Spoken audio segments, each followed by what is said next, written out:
గొడవ జరుగుతుంటే మాకేంటి సంబంధం అని నా శుద్ధులు చెప్తున్న ఈ వ్యక్తి మరి ఏ సంబంధం లేకపోతే ప్రధానమంత్రి మోడీ ఇజ్రాయెల్కి వెళ్ళి ఇజ్రాయెల్ కి యుద్ధం జరగడానికి ముందు ఇజ్రాయెల్ కి ఈయన ఎందుకు సపోర్ట్ చేసి వచ్చాడో ఆయన సమాధానం చెప్పాలి.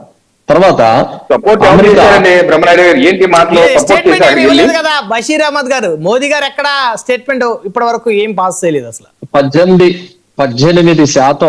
18% ఇండియా నుంచి వెళ్లే ఎగుమతుల మీద 18% సుంకం, అమెరికా నుంచి ఇండియాకి వస్తే 0% సుంకాన్ని ఈయన ఎందుకు ఒప్పుకున్నాడో చెప్పాలి. ఇప్పుడు ఆయన మళ్ళీ ఇంకొక సన్నాయనాదం ఊదాడు కదా, ప్రపంచ దేశాలన్నీ మోడీ దగ్గరకు వస్తున్నాయని. మరి ప్రపంచ దేశాలన్నీ మోడీ దగ్గరకు వస్తున్నాయని మీరు ఘనంగా చెప్పుకుంటున్నారు కదా, మరి మోడీ నిరంతరం అమెరికా దగ్గరికి వెళ్ళి అమెరికాకి ఎందుకు భజన చేస్తున్నాడో కూడా దీనికి కూడా సమాధానం చెప్పాలి.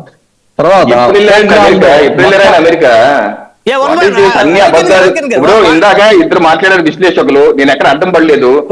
ఇది మాట్లాడి ఇటువంటి మాట్లాడితే నన్ను ఎందుకు సార్ మీరు అనవసరంగా చెప్పండి. అసలు చెప్పేది ఆయన ఇలాగ ఇయ్యా చెప్పేది. పెద్ద మనుషులు ఇద్దరు మాట్లాడారు కదా, మాటలు నాకు అర్థం కాదు. మీరు మాట్లాడిన వాటిలో అన్ని అసత్యాలు అర్ధసత్యాలు ఉన్నాయి కాబట్టి దానికి వివరణ ఇవ్వాల్సిన అవసరం నా మీద ఉంది. నా తర్వాత మళ్ళీ గఫూర్ గారు కానీ ఇంకొక పరిశీలకులు గారు కానీ వారు చక్కటి వివరణ ఇస్తారు, మీకు కౌంటర్ ఇస్తారు. ఎందుకంటే మీకు ఒక నిరంతరంగా ఒక అలవాటు అయిపోయింది. మీరు మీ మైండ్ సెట్ చేంజ్ చేసుకోవాలి. ఆర్ఎస్ఎస్ బీజేపీ వ్యక్తులు మసిపూసి మామిడికాయ చేయడాన్ని, పందిని చూపించి నందిగా చేయడాన్ని ఇది మానేసేయాలని చెప్పేసి నేను కోరుతున్నాను. ఇక ముఖ్యమైన విషయం కనుక చూసేటట్టయితే అంతర్జాతీయ చట్టాలు, జెనీవా ఒప్పందాన్ని వీటిని ఉల్లంఘిస్తూ ఒక దేశాధినేత మీదకి నేరుగా దాడి చేసి ఆయన్ని చంపివేయటాన్ని ఇండియన్ యూనియన్ ముస్లిం లీగ్ పార్టీగా మేము తీవ్రంగా ఖండిస్తూ ఆయన మృతికి మేము సంతాపాన్ని ప్రకటిస్తున్నాం. ఇప్పుడు వాస్తవంగా మనం చూస్తే అమెరికాకు కానివ్వండి, ఈ వెస్టర్న్ కంట్రీస్ కానివ్వండి, ఎక్కడైతే అపారమైన ఈ ఆయిల్ కానివ్వండి లేదా ఏదైనా ఈ విలువైన ఖనిజాలు కానీ ఉన్న ప్రదేశాలు కనబడితే అక్కడ ఉన్న పరిపాలకులు, అక్కడ ఉన్న ప్రజలు ఆటోమేటిక్ గా టెర్రరిస్టులు అయిపోతారు. టెర్రరిజం కనబడుతుంది.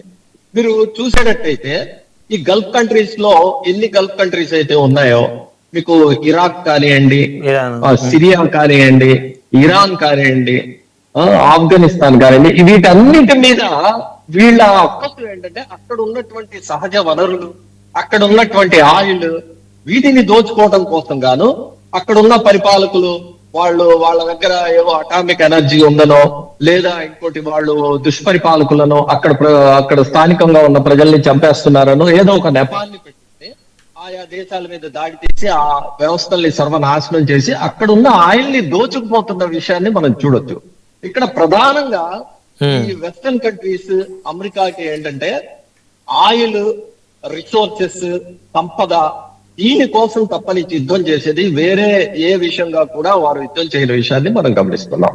అలానే ఇక్కడ యుద్ధం మొదలైన తర్వాత అమెరికాలో స్థానికంగా ఈ పేపర్స్ ఇవి ఒక పోలింగ్ ని పెట్టి ఈ యుద్ధం సమంజసమైందా కాదా అని చెప్పేసి అడిగితే 75% మంది అక్కడ అమెరికన్స్ ఇది అనవసరమైన యుద్ధం, ఇది మనకు అవసరం లేని యుద్ధం, ఇది కేవలం ఈ ఇజ్రాయెల్ చెప్తున్న దానికోసం గాను అమెరికా ఇజ్రాయెల్ కలిసి చేస్తున్నారు అని చెప్పేసి అక్కడ ఉన్నటువంటి 75% మంది అమెరికన్స్ వ్యతిరేకిస్తున్న పరిస్థితి. ఈ రోజు చూడండి బ్రిటన్ కూడా తాను కూడా యుద్ధంలో పాల్గొంటాను, తాను కూడా సహకరిస్తానంటుంది. దానికి నెపం ఏం చెప్తుంది? సైప్రస్ లో అంట ఎవరో ఏదో ఒక డ్రోన్ వచ్చి ఎగిరిందంట, పడేసిందంట, అది ఇరాన్ వాళ్ళు చేశారని వీళ్ళకి అనుమానం ఉందంట, వాళ్ళు కూడా మేము కూడా యుద్ధంలో పాల్గొంటాం అని చెప్పి అంటున్నారు. అంటే ఈ మొత్తాన్ని కనుక మనం గమనించేటట్టయితే ఆయిల్, ఈ రిసోర్సెస్ ని వీటిని దొంగలించడం కోసం గాను, దీన్ని దోచుకోవడం కోసం గాను ఈ అమెరికా సంయుక్త రాష్ట్రాలు, వెస్టర్న్ కంట్రీస్ ఈ చేస్తున్న యుద్ధంగా మనం అర్థం చేసుకోవచ్చు. ఇది ఒకటో అంశం.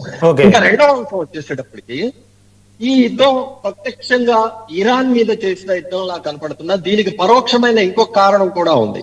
ఇంకొక కారణం ఏంటంటే ఇరాన్ లో ఉన్న ఆయిల్ నిల్వల్లో 80% ఆయిల్ నిల్వల్ని చైనా కొనుక్కుంటుంది. అలానే వెనిజులాలో ఉన్నటువంటి ఆయిల్ నిల్వల్ని కూడా 25% ఆయిల్ నిల్వల్ని చైనా కొనుక్కుంటుంది. ఈ చైనాని ఇంధన పరంగా, ఆయిల్ పరంగా, చమురు పరంగా కంట్రోల్ చేయాలి, ఏ విధంగా అయినా సరే భవిష్యత్తులో చైనా మనకు పోటీగా వస్తుంది. ఈ పోటీని నివారించాలి అంటే ఆయిల్ అందనీయకుండా చేయాలనే దురుద్దేశంతో ఈ 80%